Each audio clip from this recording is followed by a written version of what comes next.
శ్రీ గురుభ్యో నమః. మద్గురుదేవులు చిన్న రామచంద్రయార్లు వారి పాదపద్మములకు నమస్కరించుకుంటూ, శ్రీ సత్యానంద సత్యమయార్లు వారికి నమస్కరించుకొని, శ్రీమద్ భాగవత కృష్ణదేశకేంద్రులు వారు రచింపబడిన శక్తిద్వయ నిరాసకంబైన శుద్ధ నిర్గుణతత్వ కందార్థ దర్వుల నుండి 17వ అధ్యాయము గురుదత్త అభయదానము నుండి 9వ కందార్థము క్రమసంఖ్య 268. పెత్తనమున ఏనుంగిలా చెత్తను తినవలసె చీమ చిన్నతనమునన్ హత్తుకొని తినును చక్కెర ఇత్తరి ఈ రెంట్లో నీకు ఇష్టమేదైతే చేకొను మాదే స్పష్టమేదైతే పెత్తనమునా చేటే పెంపొందుచుండును చిత్తాములో తెలియ చిన్నతనమే మేలు ఇష్టమేదైతే చేకొను మాదే స్పష్టమేదైతే.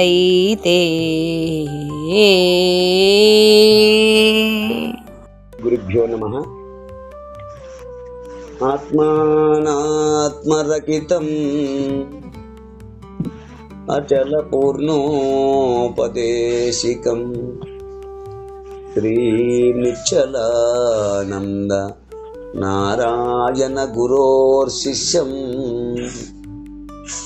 శ్రీశైల వంశాంబుధిరేవ జాతం శ్రీ పరమానంద శంకరేంద్రం గురుం భజామి. మద్గురుదేవులు శ్రీ శ్రీ పరమానంద శంకర నారాయణ స్వామి వారి పాదపద్మములకు నమస్కరించుకుంటూ, శ్రీమద్ భాగవత కృష్ణదేశికేంద్ర ప్రభువులచే విరచితంబైన శక్తిద్వయ నిరాసకంబైన శుద్ధ నిర్గుణ తత్వ కందార్థ దర్వులు 17వ అధ్యాయము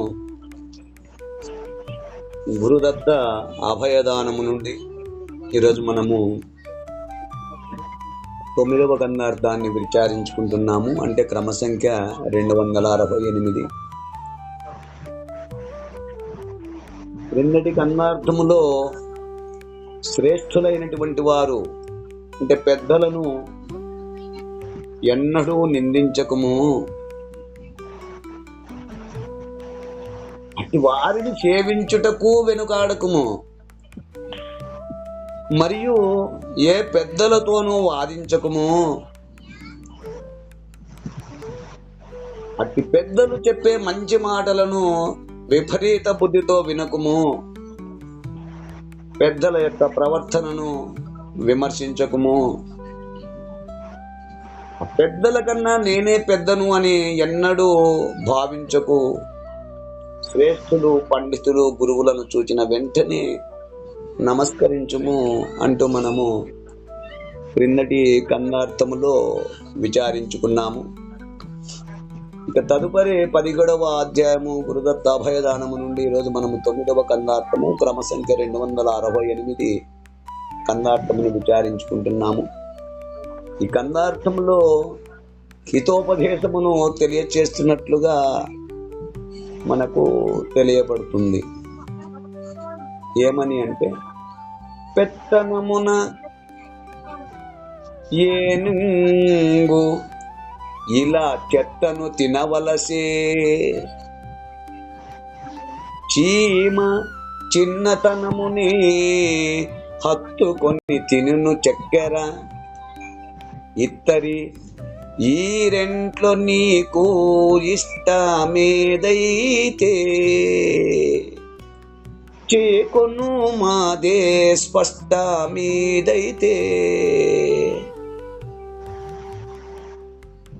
పెత్తనమున చేట పెంపొందుచుండును చిత్తాములో తెలియ చిన్నతనమే మేలు ఇష్టమేదైతే చేకొను మాదే స్పష్టమేదైతే. శిష్య, గురుదేవా, పెత్తనమున, ఇక్కడ పెత్తనము అనగా పెద్దరికము. పాండవులలో కౌరవులలో ఆ పెత్తనము అంటే ఆ దుర్యోధనుడు కూడా పెత్తనమును చేకున్నట్లుగా మనకు అందరికి తెలిసిన విషయమే కదా. రాజ్యభారమును మీద వేసుకొని తాను తన వంశమును ఏ విధంగా నాశనం చేసుకున్నాడు. ధర్మరాజు కించిత్వంతో ఉండి సైలెంట్ గా ఉండి చేశాడు. కృష్ణుడు చిన్నతనముగా ఉండి పూజింపబడ్డాడు అని మనము ఈ కథలన్నీ విన్నాం. అట్లుగా పెత్తనమునా అంటే పెద్దరికముచే, ఇలా అనగా ఈ భూమిలో ఏనుగు అంటే ఆ అడవిలో ఆ జంతుజాలములలో అన్నింటికంటే కూడా ఎత్తైనటువంటిది, అత్యంత బలమైనటువంటి శక్తి కలిగినటువంటిది ఏనుగు. నేను ఎంతో గొప్పదాన్ని అనిపించుకొని ఆ విధంగా ఉండాలనుకుంటే ఏం చేయాలి అంటే చెత్తను తినవలసే. చెత్తను తినవలసి వచ్చింది. చెత్తను తినవలసి అంటే చెరుకు గడలను ఆహారముగా స్వీకరించుతూ ఆ విధంగా కాలం గడుపుతూ ఉన్నదనమాట. మరి చీమ ఆ క్రిములలో అంటే పురుగులలో అత్యంత స్వల్పమైనటువంటి జీవి చీమ. ఆ చీమ ఎవరి కాళ్ళ కింద పడినా నలిగిపోతానో లేకపోతే ఎక్కడ పడితే నేను ఇదైపోతాను అని చెప్పని అది ఎంతో సూక్ష్మంగా ఉండి ఏమి ఆ క్రిములలో అత్యంత సూక్ష్మమై తెలివి కలిగినదై చిన్నతనముననే ఉండి ఆ పుట్టుకతోనే హత్తుకొని తినును చక్కెర, చక్కగా కమ్మగా తీయటి మధురమైనటువంటి చక్కెరను తిని జీవిస్తుంది చీమ. అవును. ఆ చెరుకు గడల ఎందుగల శ్రేష్టమైన మధుర పదార్థమును ఇచ్చది. ఈ విధముగా ఈ రెంట్లో పైన తెలిపిన ఈ రెండు పదార్థములలో నీకు ఇష్టం ఏదైతే అంటే నీకు ఏది నచ్చునో చేకొనుము, స్వీకరించుము లేక అనుసరించుము. అదే స్పష్టమైతే స్పష్టమైన మార్గమును నిర్దేశించుకొనుము. అంటే అడవిలో జీవించు ఆ సకల జంతువులలో అత్యంత పెద్ద ఉపాధి గలది ఏనుగు. ఇతర జీవుల కంటే శరీర నిర్మాణములో ఆ బలంలో అత్యంత పెద్ద జంతువుగా చెప్పబడుతున్నది. నేను పెద్దదానినని అనుకొనుచు ఆహారముగా ఆకులు, కొమ్మలు, చెత్త చెదారము, ఆ చెరుకు గడలు అవి నమిలి అందలి రసమాధుర్యమును గ్రహించుచు మరి తన ఆకలి బాధను తీర్చుకొనుచుండును. మరి చీమ ఆ క్రిములలో అత్యంత సూక్ష్మమై ఆ తెలివి కలిగినది చిన్నతనముననే అంటే పుట్టుకతోనే హత్తుకొని తినును చక్కెర. ఆ చెరుకు గడల ఎందుగల శ్రేష్టమైన ఆ మధుర పదార్థమును ఆ చీమ సకల జీవుల కన్నను చిన్నదైనను కూడా బలహీనమైనది అయినప్పటికీ మృదు మధురమైన చక్కెరను మాత్రమే తనకు కావలసినంత వరకు కొద్ది కొద్దిగా తీసుకొనుచు తన ఆకలి బాధను తీర్చుకొనుచుండును. తదు విధంగానే ఇత్తరి ఈ విధముగా ఈ రెండులో నీకు ఇష్టం ఏదైతే ఈ రెండు గంశముల యందు గల విశేషమును చక్కగా విచారించి ఒక స్పష్టమైన మార్గమును నిర్దేశించుకొనుము. ఒకవేళ పెత్తనమున చేట పెంపొందుచుండును, ఆ పెద్దరికము చేత అనేక కష్ట నష్టములు కలుగును సుమా. అవును. చిత్తములో తెలియ బాగుగా ఆలోచించగా చిన్నతనమే మేలు. అవును. వినయ విధేయతలతో నిరహంకారముగా ఉండుటయే మేలైన విషయమని గ్రహించుము.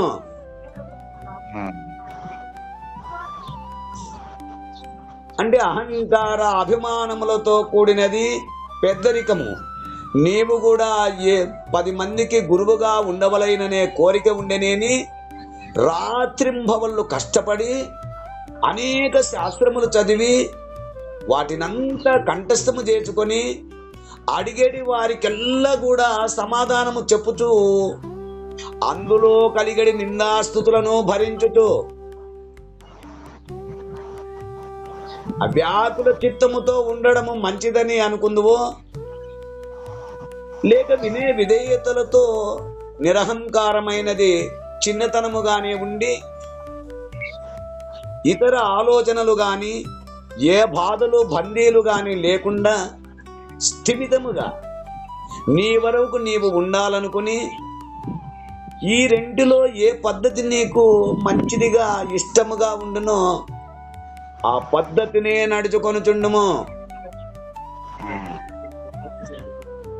పరిపూర్ణ బోధయందు ఆదర్శవంతమైన జీవితమును గడుపువారు నిరహంకారులై జీవించుదురు.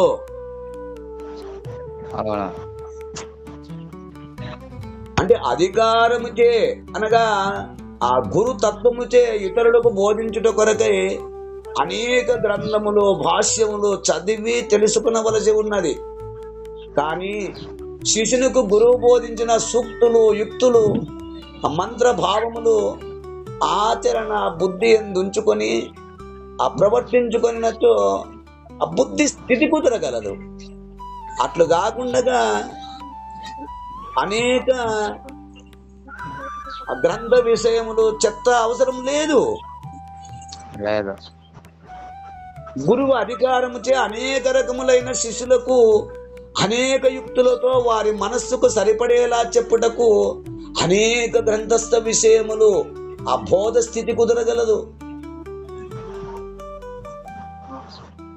అనేక గ్రంథ విషయములు చెత్త అవసరం లేదు. కనుక గురువు అధికారముచే అనేక రకములైన శిష్యులకు అనేక యుక్తులతో వారి మనస్సుకు సరిపడేలా చెప్పుటకు ఇన్ని శాస్త్రములు, ఇన్ని వేదములు, ఉపనిషత్తులు, రామాయణ, భారత, భాగవతములు, ఆ గ్రంథస్థ విషయములు ఆ శిష్యునికి బోధస్థితి ఉపకరించే వరకు అవన్నీ నువ్వు శోధించాల్సి వస్తుంది. కాకపోయినను శిష్యునికి అవగాహన నిమిత్తము చెప్పుటకు ఉపయోగించును. అందుచే చెత్త అన్నారు. అయితే అన్నంత మాత్రమున నిందార్థంగా గ్రహింపరాదు. నేను గురువునని అహంకారము వద్దు, దానివల్ల కీడే కలుగును. అవునా? అట్లు కాకుండా నేను నా గురుమూర్తి యొక్క శిష్యుడను అని భావించుచు ఆ విధముగా భావించుకుంటూ గురు దాసినిగా భావించుడయే శుభము కలుగును అంటూ ఈ కందార్థము ద్వారా కృష్ణదేశికేంద్రుల వారు హితోపదేశం గురించి తెలియచేస్తున్నట్లు మనకు ఈ కందార్థమును తెలియపరుస్తున్నారు. ఈ కందార్థ భావాన్ని మీరు కూడా అందుకుంటారని కోరుకుంటూ జై గురుదేవా. జై గురుదేవా. జై గురుదేవా. జై గురుదేవా.